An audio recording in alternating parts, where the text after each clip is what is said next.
নবীজি বলেছেন, রমজান মুবারকে কেউ যদি একটি নফল কাজ আদায় করে, একটি নফল ইবাদত করে, অন্য মাসের একটি ফরজ আদায় করার সওয়াব আল্লাহ পাক নামায় আমলে দিয়ে দিবেন।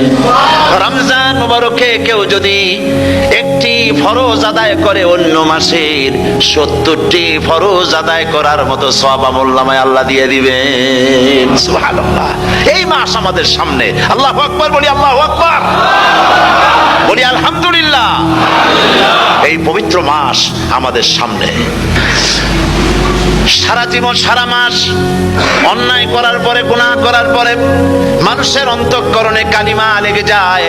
আল্লাহ রাব্বুল আলামিন রমজান মুবারকের একটা ব্যবস্থা করেছেন, ইঞ্জিন ওভারহোলিং এর মতো, ইঞ্জিন ডাউন দেওয়ার মতো।